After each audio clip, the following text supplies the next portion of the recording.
Разговор кој што го најавив на почетокот, тоа е дека веќе со мене во студио, тоа е Филип Ачковски, кој што е специјалист фармацевт, дипломиран фармацевт и е здравствен едукатор.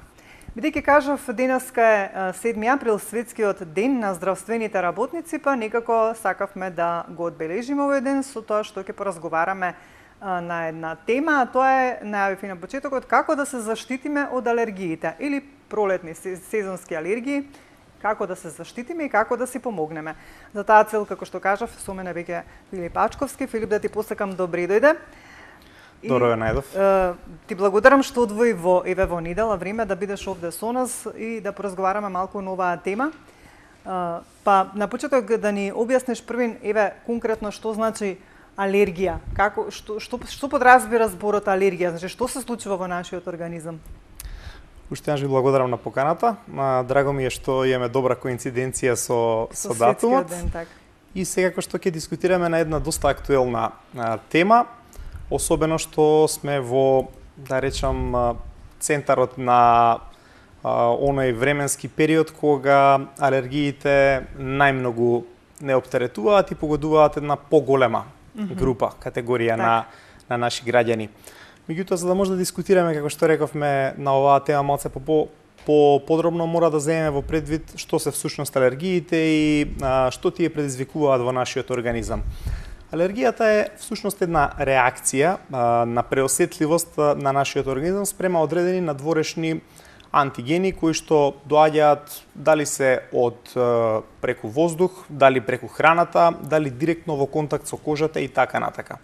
Во суштина, значи, тоа е една претерана реакција на нашиот организам спрема одредени честици кои што во пракса и не би биле штетни, и токму заради тоа алергијата се кај одредени лица, не кај сите, и она што е заедничко за сите е дека доаѓа до формирање на имуноглобулини, реакција на организмот, тоа зборуваме за имуноглобулини Е, кои што понатака се поврзуваат со мастоцитите во организмот и на тој начин доаѓа до еден воспалителен процес, запаленска реакција која што подразбира продукција на хистамин, простагландини и леукотриени пред се. Тоа се значи едни фактори на воспалението, предизвикуваат ширење на крвните садови и добар дел на други секундарни реакции по кои што ние во суштина и препознаваме дека имаме алергија. Човекот кој што има алергија ќе ја препознае по различни симптоми. Дел од симптомите се на кожата. Симптомите на алергија на кожа не се појавуваат само доколку не полази некој инсект или дојдеме во контакт со некој силен иританс, некој дезодоранс кој што не ни одговара и така натака, па ќе се појават црвенило, уртикарија, велиме ние, копривница, значи мали точки на површината на кожата. Тоа може да е и реакција на внатрешно внесен антиген кој што ја предизвикал алергијата, а само се манифестира на кожата и тоа е добро, тоа е реакција на организмот која што ни дава насока дека слушај, имаме проблем, треба да го третираме. Втора работа која што е карактеристична, да речам, и сосема честа баш во овој пролетниот период.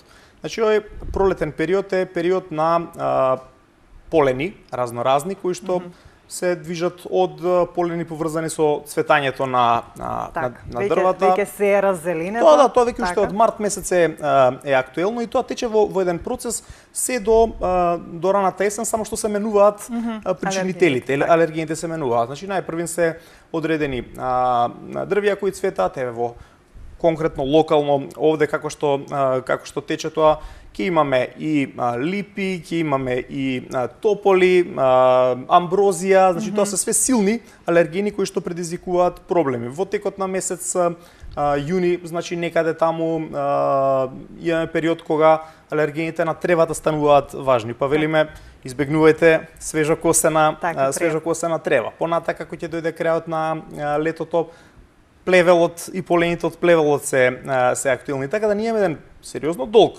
период во кој што многу наши сограѓани се мачат буквално со овие алергии. Пред се зборуваме за симптоми кои што се наоѓаат во делот на респираторниот тракт или на влезот, да речеме на контактот, бидејќи токму овие мастоцити за кои што зборував се најприсутни во носот, околу очите, во кожата, внатре во белодробието, па заради тоа тука и симптоми на алергија се најчести. Обично зборуваме за кивавица, затнатност, течење на носот, во однос на очите зборуваме за солзење, пецкање, црвени очи. Доколку одиме понатака, значи имаме ситуација и на значи свирење на белите дробови едноставно, и се тоа едни симптоми кои што не асоцираат на тоа дека е алергиска реакцијата и дека ние треба да преземеме нешто во однос на нашето лекување. Ајде тука ќе се обратаме до нашите гледачи, може од режија и да ги испишат телефоните, па ако има некој ваков проблем, може да не се јави, еве тука е Филип да ги посоветува како да постапат за нели веќе ако имаат алергија, за да некако ги ублажат симптомите, бидејќи како што знаеме, нели општо познато е дека алергијата не се лекува. Меѓутоа има начини како таа да се држи под контрола, нели и за оние симптоми кои што се навистина многу тешки, многу специфични и досадни, да може да се ублажат, да не бидат толку нели да можат да им овозможат секојдневното, како да кажам, функционирање, да не им биде оттежнато. Филип, бидејќи нели знаеме дека сите не страдаме од алергија, одредени луѓе и одредена група на луѓе се тоа. Кои се причините општо за создавањето на алергија и кои се тие, како да кажам, група на луѓе кои што се поподлежни на алергија? Постои ли таква некоја класификација? Па иако има, како што рековме во воведот, голем број различни видови на алергиски реакции и голем број на алергени, генерално од различно потекло. Сепак, јас би рекол дека може да дискутираме ние за генетски фактори, генетски предиспонирани алергиски реакции, на кои што де факто малку можеме да влијаеме и да ги спречиме. Во смисла на генетски предиспонираните алергии, она што е важно е да знаеме на што сме алергични. Поточно кажано, да се направи еден тест, да се потврди, значи таа ситуација, да се утврди кој е алергенот и нашава задача е да го избегнуваме тоа.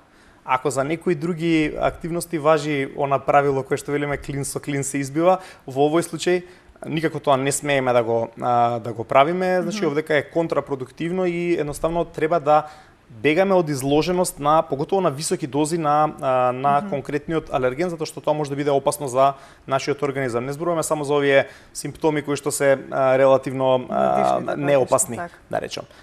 Ние мора да имаме предвид што се случува внатре во организмот и да имаме во предвид дека, например, некои силни алергени, како што се некои лекови или антибиотици, на кои што особено се обрнува внимание во здравството. Ако имаме генетска предиспозиција или нашите родители биле алергични на пеницилин, по правило тоа се знае, се запишува возрастениот, воопшто нема ни да ризикуваме да испитуваме дали ќе бидат или нема да бидат. Сигурно се. Ризикот е и да не бидат, ризикот е преголем за да аплицираме, поготово зборувам за инјекции на антибиотици. Така да знаеме дека постои ризик, опасноста е голема, опасноста е анафилактички шок кој што ако не се навремено превенира во здравствена установа ќе дое до смртни последици. Така да, значи, во ситуација кога се знае, треба да бидеме да се заштитиме од алергените. Конкретно во оваа ситуација, ако имаме генетски утврдени причинители, доколку зборуваме за поленски алергии, јасно е дека треба да ги избегнуваме овие периоди, поготово во екот на денот, на убаво време, што велиме.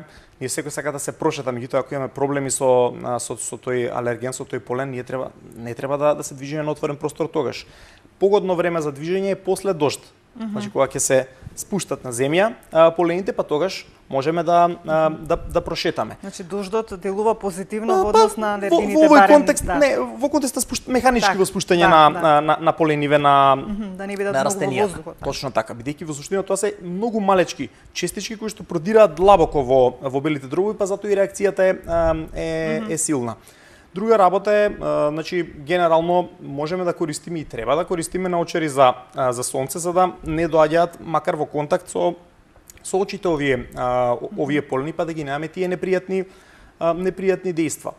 Во контекст на животот кој што ќе ни биде повеќе во затворен простор, во тој дел од денот, затворени прозорци, во возилото исто така, затворени прозорци, користење на клима уредите, меѓутоа редовно менување на оние полени филтри за полен, кои што не случајно треба нели да ги правиме на одреден временски период. Так. Понатака нормално дека ние ќе дојдеме во контакт, корисно е да се тушираме почесто, значи да ги одмиваме буквално механички од телото. Истото важи и за облекава. Облеката која што ја носиме да се пере поредовно, да речам, за да го намалиме тој контакт на алергените со нашиот организам, затоа што реакцијата на алергиската реакција зависи и од количината на алерген. Не е само било која количина, туку зборуваме за голема количина која што ќе тригерира посилен одговор на нашиот организам. И сега туку кај овие генетскиве, да речам, предиспонирани алергиски реакции, она што можеме да го направиме е да се дистанцираме од алергенот. Добар дел, за жал, од алергискиве реакции се причинети од нашето однесување во текот на животот, а особено во помладите години. Што значи тоа? Тоа значи дека воведувањето на исхраната кај малите деца, кај бебињата, е многу сериозна работа. Сакав токму тоа да прашам поврзаноста на храната и на алергијата од храна и поврзаноста на алергијата на дишните патишта има улога? Значи, генерално зборуваме за два различни типови на причинители. Меѓутоа, зошто денеска многу повеќе се зборува за алергиите генерално и зошто имаме впечаток дека и не само впечаток, туку и статистиките покажуваат значително поголем број на преосетливи лица. Значи, тоа не е случајно, не е само дека подобро се диагностицира па статистиката е повисока. Едноставно, денешниот човек има некој квалитет на живот во поглед на исхраната и во поглед на квалитетот на воздухот кој што е значајно полош отколку пред претходните генерации. Дискутираме дека ние сме изложени на... Значи, сепак надворешните влијанија и загадувањето и храната која што ја консумираме, со оглед на тоа дека знаеме дека поголем дел од храната е, како да кажам, не е чиста. Многу пати сме слушнале дека и овошјето и зеленчукот содржат и пестициди и ред други работи. Дали е тоа причинителот плюс кој што доведува до поголема појава на алергиите? Токму во тој контекст е и разговорот. Значи, за добар дел од алергиите причинител е околинава наша или нашето однесување во тој контекст. Неспорно е дека ние сме изложени на многу поголема количини и повеќе различни типови на хемиски агенси отколку порано. Јадеме процесирана храна. Практично количината на свежа храна која што ја внесуваме е значајно намалена и се тоа одредени фактори кои што влијаат на тоа да имаме поголем ризик од развој на алергија. Загадувањето, кое што е актуелно последниве години, добро е што е така, што се прави притисок, па можеби ќе се постигне и некој резултат. Тие пием 2,5 и пием 10 честички, тие не се од вчера, меѓутоа проблемот е што продираат многу длабоко и носат со себе одредени хемикалии. Кога тоа ќе го аплицираме на еден млад организам, ние можеме да тригерираме алергиска реакција уште од рана возраст и понатака да ја носиме во себе целиот живот. Токму заради тоа велам, во таа насока треба да внимаваме како се однесуваме, да ја бираме исхраната. Така, значи што од мали нозе треба да градиме да се хранат здраво. Токму така, да градиме права култура, навика на здрава исхрана и воопшто на неизложување на иританси ако не мора. Можеме да зборуваме и за чадот од цигарите и така натака. Значи има мал милион иританси што ние можеме да ги избегнеме ако се однесуваме сериозно во тој контекст. Да не дојдеме во ситуација да констатираме, знаете што, детето е алергично. Не е алергично. Тоа станало алергично во текот на процесот, за кој што не било обратено доволно внимание на овие фактори, бидејќи не се станува алергичен од еден контакт. Понекогаш треба кумулација на контакти. Да зборуваме малци за повозрастнава популација. Добар дел од луѓето не биле алергични на нешто во текот на целиот свој живот и одеднаш во одреден момент стануваат. Значи, ако се вратиме назад кон причината за алергијата, односно имунитетската компонента, преосетливоста, претераната реакција на нашиот организам, ќе стане јасно дека доколку ние го изложуваме континуирано со одредени иританси, доаѓаме во степен кога ние велиме се прелива чашата, па тогаш ќе ќе изреагира. Не е алергијата нешто што е исклучиво вродено, па сега јас сум алергичен, а ти не си алергичен на јагоди. Так. На пример. Тоа може да се развие во текот на животот. Заради тоа е важно постапно да се почитуваат сугестиите кај маливе деца како да оди исхранава. Заради тоа има распоред на воведување на храна, велиме до 4 месеци, ништо не треба да внесува детево освен мајчино млеко, ако се дои. Ако не, формули кои што се прилагодени. Понатака внимателно внесување, прво одредени зеленчуци, па понатака овошје, месо и слично. Значи има цел распоред што треба да се почитува. Неслучајно велиме глутенот, кој што е еден од најголемиве алергени, дека треба да се внесе додека детето е на млечен подој. Тука од 4 до 6 месеци ризикот за развој на интолеранција на глутен ќе биде многу помал ако така направиме. А детето кое што, односно човекот кој што понатака не може да се храни со глутен е драматично ограничен во стилот на живот кој што треба да го води. Така да треба сериозно да пристапуваме кон некои вакви моменти. Млекото, кравјето млеко е еден од најголемите алергени понатака воопшто. Заради тоа велиме до една година никако. А сегашниве сугестии велат и најдобро и после втората година. Се тоа некои сознанија кои што медицинава и науката генерално ги гради континуирано и во овој процес треба да се пратат трендовите и соодветно да реагираме за да успееме да се избориме со сите овие алергени што не обкружуваат. Так.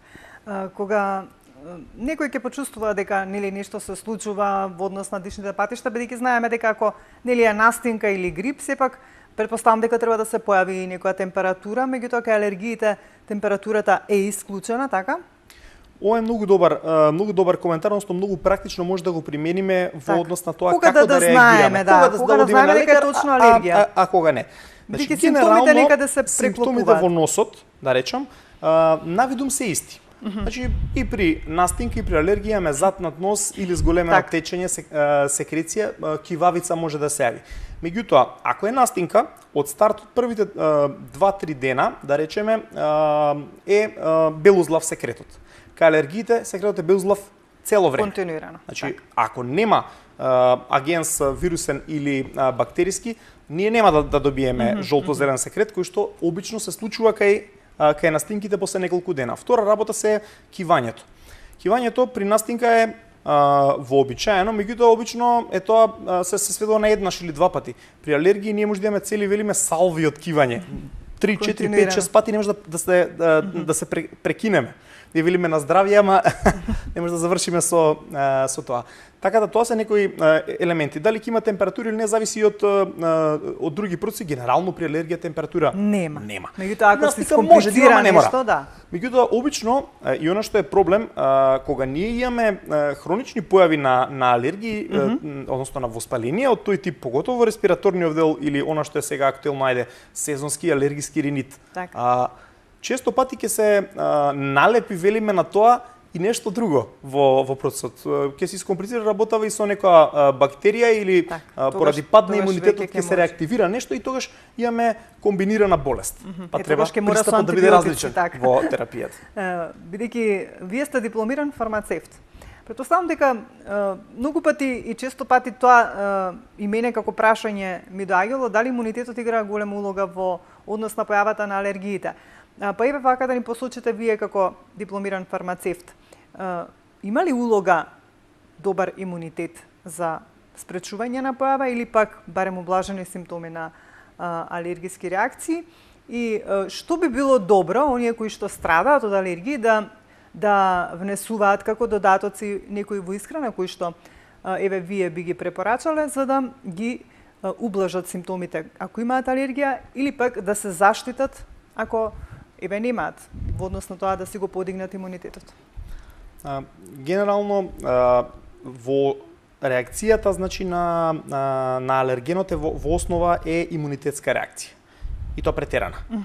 Значи во тој контекст апсолутно, во тој контекст дискутираме за реакција спрема одреден агенс кој што тело го гледа како антиген, но тој во суштина не е штетен. тој не може да направи штета во организмот. Не зборуваме ни за бактерија, ни за вирус. Тоа не е странно тело кое што ќе направи штета, меѓутоа нашава реакција на нашите имуноглобулини предизвикува да ние сами си направиме штета на организмот. Во таа насока модерниве сугестии велат дека е корисно да се засилува имунитетот и уште повеќе да се учи да препознава што е алерген, а што е антиген. Тоа се прави во современиве текови велат дека најкорисен бенефит во оваа насока има засилување на имунитетот преку зголемен внес на пробиотици и тоа дали се од два типа или млечно киселински пробиотици, има и подсоеви тука, тоа е цела наука. Bacillus subtilis најмногу или пак Saccharomyces boulardii. Зошто? Значи, пробиотиците не се само добри за дигестивниот систем, туку едноставно тие се имуномодулатори, го модулираат, го зголемуваат одговорот на организмот и го учат да препознава што се алергени, што се антигени и како и кога да реагира. Дополнителни компоненти кои што се добри за имунитета, кои што треба да се знаат и се користат, се пред се витамин D, витамин С, концентрации над 200 мг на ден, цинк, концентрации 10 мг на ден. Значи тоа се 4 компоненти кои што се корисни, значи за да се засили имунитетот и на тој начин да се намали алергискиот одговор. Така. Меѓутоа во тој контекст мора да размислуваме малку превентивно и подолгорочно. Дискутираме за конзумирање околу 3-месечен период. Значи ние веќе во зима, значи да не биде тоа една недела, две недели. Да, не треба да очекуваме, значи тоа не е лек. Не треба да очекуваме дека сега знаете што, ќе се напиеме од ова и нема да има алергија. Так. Многу често нашите луѓе сакаат одма да го решат проблемот, ако може сега со едно апче или нешто. Така, да. Имунитетот е нешто што се гради долгорочно, затоа велам во зима свесни сме дека ќе дојде проблемот, ние имаме проблем со алергија. Почнуваме уште од јануари, февруари, март да се припремиме или од декември да се припремиме за алергените што доаѓаат. Втора работа што е важна, исто така, бидејќи кога зборуваме поготово за овие цветни алергени, корисно е да се внесуваат и природни производи на кои што не сме алергични, меѓутоа имаат конотација. Мед, ехинацеа, прополис и така натака. Со нивното внесување, дали во формули комбинирани, дали индивидуално, ќе направиме привикнување на организмот и поблага или можеби со одреден период и никаква реакција. Меѓутоа тоа е еден процес и секако зависи до каде сме стигнале ние со алергиите. Дали зборуваме за сезонски алергиски ринит, например, или за хроничен. Затоа не треба да се игнорираат овие појави, поготово кај младата популација. Ако ние ги игнорираме и не ги третираме сезонскиве алергии, не преземеме соодветни активности, тие може да станат хронични, па после тоа ќе ни го квалитетот на живот драматично наруши во текот на целата година. Тоа веќе нема да биде важно дали е есен или е лето или е зима. Така да алергиите се сериозна работа, се препознаваат релативно лесно и треба да се контролираат во таа насока, да се открие прво кој е причинителот, да се почитува терапијата која што е препишана од лекар, особено ако станува збор за алергиски ринит или не дај Боже понатамошен развој, астма и така натака. Неизбежно ли е да се користат сите тие инхалатори, орални кортикостероиди, значи кога веќе ќе се појават оние симптоми на алергија, кога доаѓа до симптоми на бидејќи знаеме дека и тие се штетни на алергија, ние де факто што прави медицината? Медицината ги контролира симптомите. Тоа е стилот кој што е. Значи не може да се излекуваме, да, не можеме да го излечиме, меѓутоа размислуваме на тоа да ги облажиме симптомите, што секако е важно. Ако не можеш да го излечиш, една премиса вели, помогни му да нема болка, односно да нема проблем. Тоа е важна работа што треба да ја почитуваме. Значи ние мора пред се да му овозможиме на пациентот во овој случај да се чувствува што подобро, да може што поквалитетно да живее. Во таа насока треба да се почитуваат лекарскиве насоки, како во поглед на тоа што се користи, така и во поглед на времетраењето на терапијата и се разбира се со цел да не дојдат до израз несаканите ефекти кои што секој од овие групи терапевтски може да ги има. Обично третираме со 3-4 типа на производи, антихистаминици, назални деконгестиви, и кортикостероиди. Значи некое тројство кое што ни помага да ги смириме симптомите, меѓутоа сите тие треба да се користат во ограничено време и со напомена дека имаат несакани ефекти, па затоа треба да се применуваат така како што е препишано. Пример, значи антихистаминициве може да имаат седативен и хипнотичен ефект, ни ги отапуваат рефлексите. Треба да бидеме внимателни, значи никако да ги мешаме со алкохол. И тек треба да се внесуваат на празен стомак, барем 2-3 сата треба да немаме внес на храна во стомакот за да го постигнат ефектот. Затоа е згодно поради сите овие работи да завршиме со последниот оброк околу 7 на вечер зборувам и во 10 пред спиење да го внесеме, на тој начин немаме ризик од седативен ефект затоа што ќе го преспиеме периодот. А ноќниве проблеми кои што знаат да бидат големи поготово при овие алергиски ринити, зборуваме за проблеми со спиењето. Индиректно ние ќе останеме без сон. Ќе ги надминеме и понатака денот ќе ни биде поквалитетен. По-продуктивен. Значи тоа се однесува за секој од овие групи. Имаат добри страни, значи брзо ги контролираат алергискиве симптоми, не ги лечат и се имаат несакани ефекти, затоа треба да ги почитуваме и време траењето и начинот на апликација и соодветно како треба да се земаат. Така. Немаме уште многу време, би сакала да кажеме збор 2 за хипосензибилизацијата, бидејќи тоа е еден специфичен начин на контрола на алергијата, би рекла. Што значи тоа, како се одвива тоа, што се користи? Во насока на подобрување на здравјето на пациентите и на размислување превентивно, да речеме, постојано напредува медицината. Пред се дискутираме овдека за имунологија и алергологија и дојдено е до заклучок дека има и друг начин за контрола на алергиите или за намалување на нивната инциденца на појава. Значи, генерално идејава со принципот на хипосензибилизација е во периоди кога немаме проблем, повторно ќе го дам примерот со зимскиот период, да се внесуваат одредени мали количини, минимални количини од алергените на кои што ние сме алергични. И постепено тоа да се дозира и да се зголемува. Се разбира, ова не се прави индивидуално, тоа се прави под медицински надзор.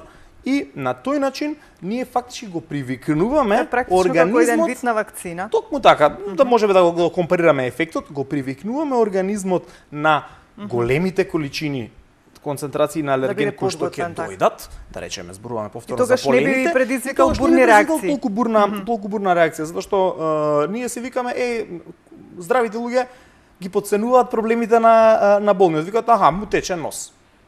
Голем проблем. Ништо страшно, му солзат очите.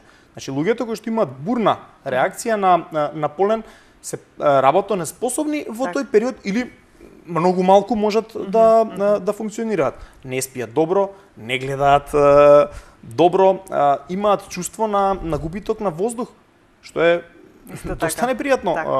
Се зборуваме зависно од реакцијата, меѓутоа има и побурни реакции и целта на сите овие терапии е да ги сведеме симптомите на нешто што е подносливо или ако може поретко да се појавуваат, а де факто да не бидеме приморани цело време да бидеме во затворен простор бегајќи од алергенот. Бидејќи тука сме негде на крајот, па некако да заклучиме кои се поентите во однос на тоа како да се заштитиме или како да се справиме со овие пролетни алергии, значи оние кои што ќе се посомневаат дека имаат алергија, треба веднаш да се обратат на лекар, претпоставам да направат тестови и да се утврди точно за што станува збор.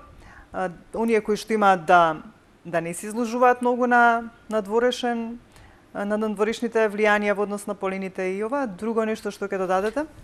Важно е да соодветно го засилуваме и да го држиме нашиот имунитет во добра кондиција. Велам да избегнуваме познати иританси кои што ние ги потценуваме и велиме ние немаме проблем. Никогаш да не забораваме дека ако сега не сме алергични, не значи дека така ќе биде тоа за секогаш.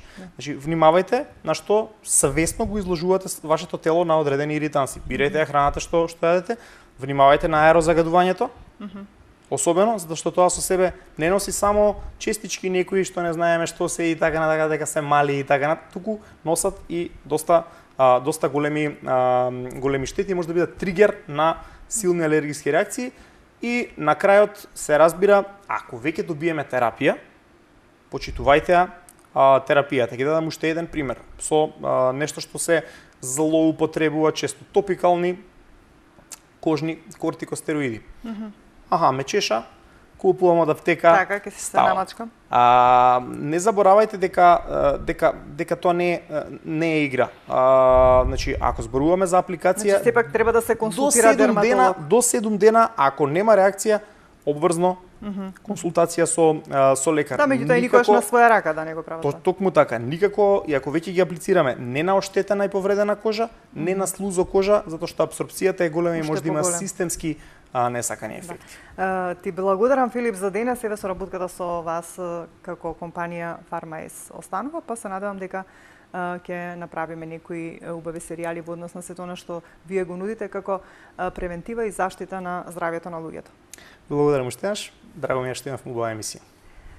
Почитувани гледачи, тука е време веќе само да напоменам за нешто што веќе од минатата емисија. Fit One е наш поддржувач на оваа емисија. Се разбира, се грижи за здравјето на многумина, па и на нашето здравје, значи ние се обидуваме таму да вежбаме, да се релаксираме, да се погрижиме за нашето здравје, бидејќи нудат интересни програми за вежбање, како што знаеме, барем 3 дена во неделата по 30 минути активна физичка активност е добра за здравјето, за целокупното здравје, како и за работата на срцето. Па еве сите оние кои што љубат да вежбаат, може да го посетат Fit One и да видат што се нуди во оние програми за вежбање. Тука некаде ќе слушнеме една убава музичка numera, а потоа следува и разговорот со мојот колега